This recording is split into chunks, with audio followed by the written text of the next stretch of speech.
Hey everyone, it's Imran from Options Insight, back with your macro options spotlight. Remember, like, subscribe, comment. You want to get this all over the place. Okay, so stocks closed unchanged yesterday, but that doesn't really tell the full story. It was a bit of a roller coaster. Obviously, Microsoft came out with earnings the previous night. We did see guidance coming in weaker. Stocks didn't like that. At some point, I think Microsoft was down around 4%. Nasdaq was down best part of a couple of percent. And then we saw the short squeezing come back in, and the market roared higher pretty much from the open and recovered. And ending down on the day, but marginally down on the day. Nasdaq was down like 27 basis points, next to nothing. And then overnight, we've had Tesla reporting, and that stock's indicating up healthy, over 5%. So a bit of a reversal there in markets, showing that dips are still being bought, and you know, the same theme that we've been seeing of short covering kind of continues, right, with a market that does feel like it's a bit underweight. Same theme continuing commodities as well. We saw precious metals firm, nat gas still getting killed, breaking through local lows, and oil starting to build some momentum now as well and find support despite inventory builds that came out above expectations. But it's looking past that, looking more at the China demand story. Also, the fact that the SPR reserves are no longer getting dumped onto the market for the first week. We've seen that in the data. So people getting a bit more optimistic about oil and the oil outlook. Okay, vol-wise, a bit mixed across equities. We are starting to see a bit of convergence between US vol and European vol. So that's a bit new. So the spread between, say, Europe and US S&P and Euro stocks is quite tight right now. So maybe an opportunity there to buy US vol and sell European vol if you believe that the volatility driver is going to be US markets, given, you know, US inflation data, what the Fed's doing, things like that. And then a similar dynamic in Asia actually as well, with China and Japanese vols drifting down and India vol catching a bid. Story coming out, Hindenburg Research going after a big Indian conglomerate, saying that they're a massive fraud basically, and that's kind of maybe adding to some nerves in the Indian market. Even the broad index there coming down a bit yesterday. Okay, and then in energy, we see lower vols in the energy-related commodities, so oil, nat gas, uranium, all drifting slightly, whilst the metals vol was quite stable. The thing I would highlight on metals is copper realized has just fallen off a cliff.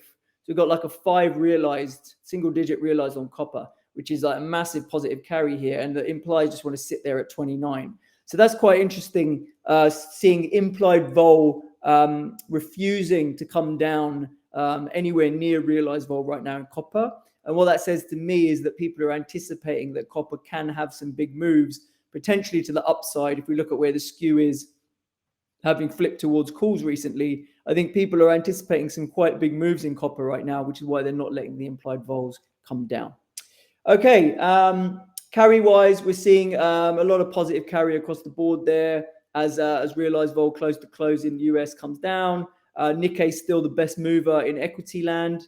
And like we already said, pretty much green across the board in commodities, with oil and copper being your best short gammers in the immediate term.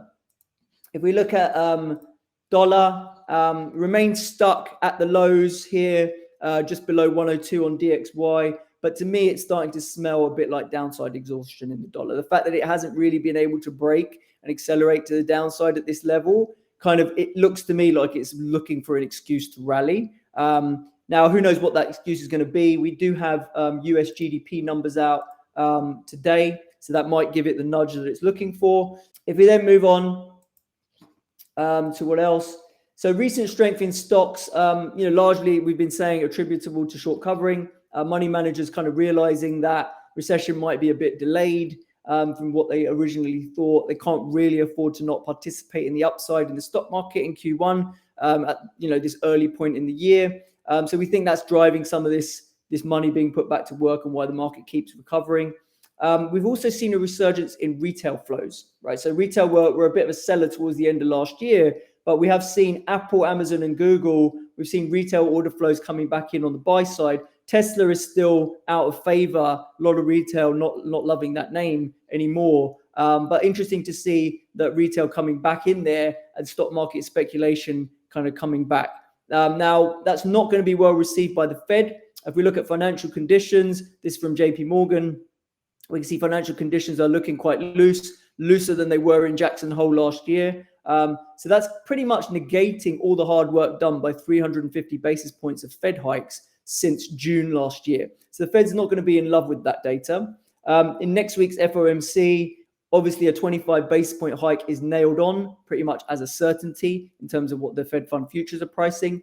But Powell is going to have an incentive to talk tough and maintain some optionality for more hikes going forward if he wants to contain the animal spirits that we are seeing, which are then going to feed through to inflation longer term, right? So there is clearly an incentive there. Now, up until now, the market has not believed really any Fed hawkish rhetoric from all the Fed speakers, Bullard being particularly vocal. And so, the steep decline in forward-looking economic indicators is kind of making the rates market say, we call bullshit, you are going to turn around. So they've got their work cut out to convince the market otherwise right now. And therefore the stock market may continue to rally if they can't really make rate expectations turn around at all. I think they're going to struggle to do that in February. March, they're going to have a better shot at it, given that they're going to release projections and things like that.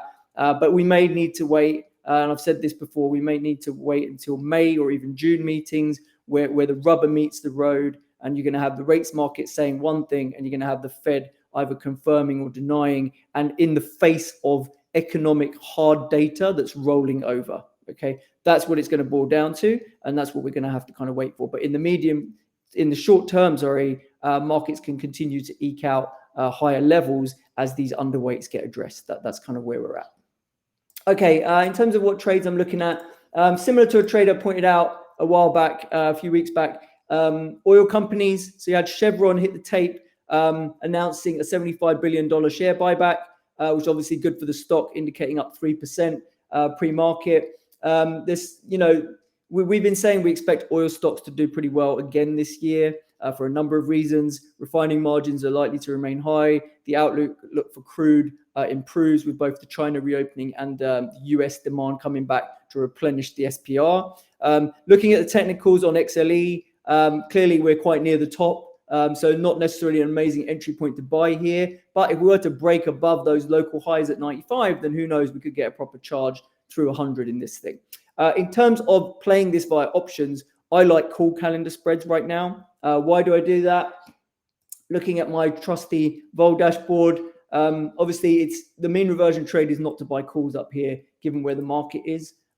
So you don't want a high long delta trade right now when the market's at a toppy kind of level and has got the potential to retrace. But looking at the carry being positive, you don't really want to pay decay right now. Looking at implied vols have been trending lower, so you don't mind buying some Vega. That's why we're at the bottom end of this strategy compass. And really the term structure is quite flat right now. So if you look at February optionality, it's here. You go to April or even June, it's kind of flat, if not slightly cheaper. So buying call calendars is nice because you sell the front, you buy the back. And the idea being that post earnings, we've got Chevron earnings Friday, we've got Exxon next week. Post those big cap earnings, which make up 40% of the sector, you may see the front end come down more in line with realized, which has been sub 20. And therefore those front end options can get crushed and the stuff that you're holding can do better, for example, in April or June. So the trade idea I'm looking at to kind of express a defensive way to participate in a grind higher back towards those 95 levels. All right, that's it for today. Thanks a lot for listening as always, and I'll see you all tomorrow. Cheers.